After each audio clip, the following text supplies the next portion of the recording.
एक नाम, एक वीडियो और आग। बांग्लादेश में एक हिंदू युवक को जिंदा जला दिया गया।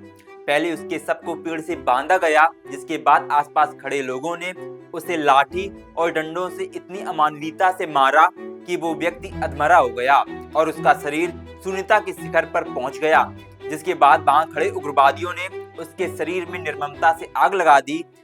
इस व्यक्ति का दोष सिर्फ इतना था कि वो एक हिंदू था और इस व्यक्ति का नाम था दीपू दास। समझने वाली बात यहाँ ये है कि बांग्लादेश में हिंदुओं के खिलाफ नफरत की आग में जलने वाला दीपू दास कोई पहला व्यक्ति नहीं है। सोशल मीडिया पर आपको ऐसे कई आर्टिकल्स और वीडियोस मिल जाएंगे जहां हाथ में कलावा बांधने पर व्यक्ति को पीट दिया गया और उसके बाद उसे मौत के घाट उतार दिया गया।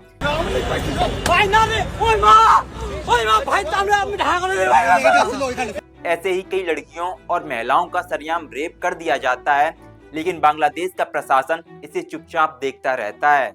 दीपू चंद्र दास 27 साल के एक सामान्य हिंदू युवक थे जो बांग्लादेश के मेमनसिंह जिले के भालुका में एक गारमेंट फैक्ट्री में जूनियर क्वालिटी इंस्पेक्टर के पद पर काम करते थे। वो अपने परिवार के लिए रोजी रोटी कमा रहे थे। उनके पिता दिव्यांग थे और दीपू ही परिवार का एकमात्र कमाने वाला था।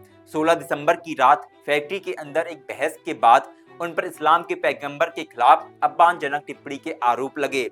इसी आरोप के आधार पर एक गुस्साई भीड़ ने उन्हें फैक्ट्री के बाहर खींचा, बुरी तरीके से पीटा और उनके शव को ढांका मेमनसिंह हाईवे पर एक पेड़ से बांधकर आग लगा दी।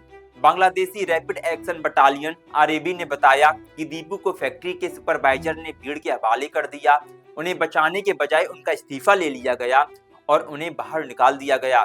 फिर भीड़ ने उन्हें पीट कर मार डाला। उनके पिता रविलाल दास ने मीडिया से बात करते हुए कहा कि उनके बेटे के जले हुए सिर और धड़ को बाहर बांध कर रखा गया ताकि सब उस बर्बरता को देख सकें और उससे सबक ले सकें। आरएबी ने कहा कि इस मामले में अभी तक कोई ठोस सबूत नहीं मिला है कि दीपू ने बाकी अपमानजनक बात कही थी, यानी एक अफवाह या छोटी सी बहस के आधार पर एक इंसान की जान ले ली गई। यहाँ सोचने वाली बात है कि इस घटना के बावजूद भी बांग्लादेश सरकार ने इन उग्रवादियों पर कोई सख्त एक्शन नहीं लिया। इस घटना के बाद बांग्लादेश में भी विरोध प्रदर्शन हुए। ढाका के नेशनल प्रेस क्लब के सामने हिंदू संगठनों और अल्पसंख्यक समुदाय ने भी प्रदर्शन किया। उनकी मांग है कि दीपू के हत्यारों को सजा दी जाए और बांग्लादेश में अल्पसंख्यक की सुरक्षा को सुनिश्चित किया जाए। बांग्लादेश के चीफ एडवाइजर मोहम्मद यूनिस ने ट्वीट करके कहा कि इस मामले में 10 लोगों को गिरफ्तार कर लिया गया है। इसमें से 7 को आरएबी और 3 को पुलिस ने गिरफ्तार किया है, लेकिन टीपू के परिवार का कहना है कि अभी तक सरकार ने उन्हें कोई आधिकारिक आश्वासन या सुरक्षा नहीं दी है। दीपू सिंह की हत्या के बाद भारत में भी आक्रोश फूटा। दिल्ली यूनिवर्सिटी, जेएनयू और अन्य जगहों पर छात्रों ने विरोध प्रदर्शन किया। बीजेपी और विश्व हिंदू परिषद जैसे संगठनों ने इस घटना को बर्बरता और अल्पसंख्यक के खिलाफ नफरत का उदाहरण बताया है। पश्चिम बंगाल में भी बड़े पैमाने पर विरोध प्रदर्शन हुए। कोलकाता में बांग्लादेश हाई कमीशन के बाहर बीजेपी नेता शुभेंदु अधिकारी के नेतृत्व में विरोध प्रदर्शन हुआ। उन्होंने कहा कि दीपू को जिंदा जला दिया गया, इसका बांग्लादेश सरकार को जवाबदेही देनी होगी। सिलीगुड़ी में भी विरोध प्रदर्शन हुआ, जहां मोहम्मद यूनिस के पुतले जलाए गए और बांग्लादेश के खिलाफ नारेबाजी की गई।